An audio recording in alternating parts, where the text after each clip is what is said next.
Audio Jungle.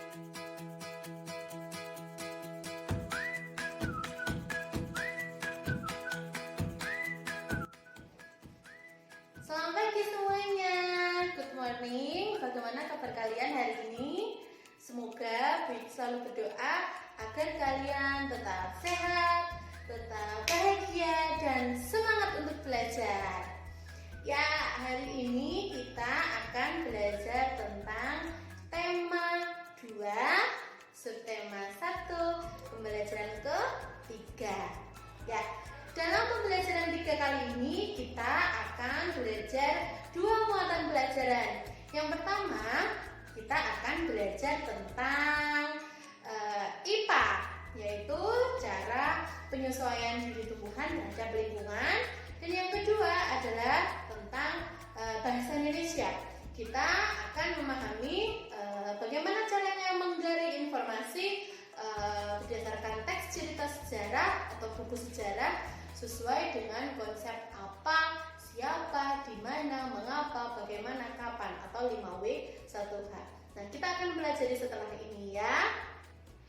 Tujuan pembelajaran pada pagi hari ini dalam pembelajaran 3 kali ini, yang pertama adalah siswa dapat menganalisis tentang penyesuaian diri makhluk hidup terhadap lingkungan. Dan yang kedua adalah siswa dapat menggali informasi dari teks sejarah atau buku sejarah. Anak-anak, apakah kalian di rumah ada yang menanam tumbuhan? Ada. Coba kalian perhatikan, apakah tumbuhan yang hidup di air dan hidup di darat ataupun hidup di tempat kering atau di tempat lembab memiliki jenis yang sama? Beda ya, pastinya berbeda. Kenapa setiap tumbuhan yang hidup pada tempat tertentu itu berbeda? Hal itu adalah bertujuan untuk melindungi diri atau untuk bertahan hidup. Ada 3 tempat atau 3 pembeda tumbuhan yang harus kita pelajari. Yang pertama adalah higrofit. Higrofit adalah tumbuhan yang biasanya hidup di tempat yang berair atau banyak airnya, misalnya teratai begitu. Terus yang kedua adalah xerophyte. Xerophyte adalah tumbuhan yang hidup di tempat yang cenderung kering. Contohnya adalah kaktus. Yang ketiga adalah hygrofit. Hygrofit adalah tumbuhan yang hidup di tempat yang lembab. Jadi masih sekitar daratan tetapi hanya sedikit lembab, tidak tergenang oleh air. Contohnya adalah tumbuhan paku-pakuan. Nah, setiap tumbuhan tadi itu akan memiliki ciri-ciri khusus yang berbeda satu dengan yang lainnya. Ciri-ciri tumbuhan tersebut bisa digunakan untuk melindungi diri dari musuh. Contoh yang pertama adalah bunga mawar. Bunga mawar melindungi diri yaitu dengan cara memiliki duri di dalam batangnya. Kemudian tumbuhan nangka. Tumbuhan nangka menyesuaikan diri untuk melindungi musuh atau melindungi diri dari serangan musuh yaitu dengan cara mengeluarkan getah pada batang dan buahnya. Kemudian contoh lain adalah bambu. Bambu memiliki glugut di dalam batangnya. Ada yang tahu glugut itu apa? Glugut itu adalah sejenis rambut yang apabila terkena kulit manusia atau kulit hewan yang lain akan merasakan gatal. Atau jika untuk fungsi dari tumbuhan bambu itu sendiri yaitu untuk melindungi batang bambu supaya bisa tumbuh dengan sempurna.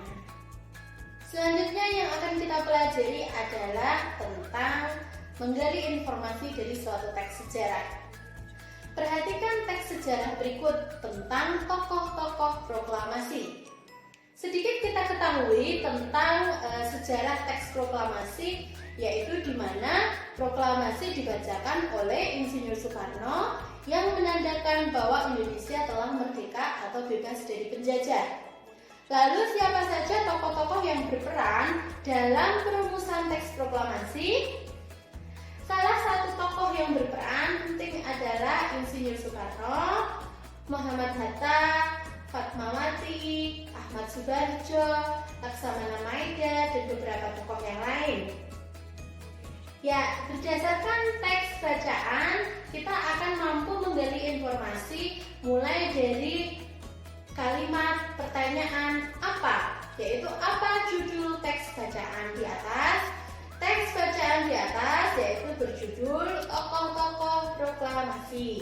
Kemudian yang kedua, siapa saja tokoh yang terlibat dalam perumusan teks proklamasi, yaitu jawabannya yang terlibat dalam perumusan teks proklamasi adalah Insinyur Soekarno, Ahmad Subarjo, Muhammad Hatta, Fatmawati, Sultan Syahrir, dan lain-lain. Yang selanjutnya adalah kapan teks proklamasi dibacakan oleh Insinyur Soekarno? Jawabannya yaitu pada tanggal 17 Agustus 1945, tepatnya pada pukul 10 pagi. Nah, itu adalah beberapa contoh cara menggali informasi dari suatu teks bacaan. Pastikan kalian untuk mencari atau memahami terlebih dahulu konsep kata tanya, yaitu apa, siapa, mengapa, kapan, di mana, dan bagaimana. Ketika sudah memahami konsep-konsep kata tanya ini, maka kalian akan dengan mudah untuk menggali informasi. Demikian materi yang dapat Bu Yeti sampaikan. Apabila ada yang belum jelas, buka buku kalian, cari referensi dari internet, YouTube, atau bertanya kepada Bu Yeti secara langsung. Jangan lupa untuk mengerjakan tugas dan selalu semangat belajar, jaga kesehatan, dan pakai masker ketika keluar rumah. Ya, selamat belajar.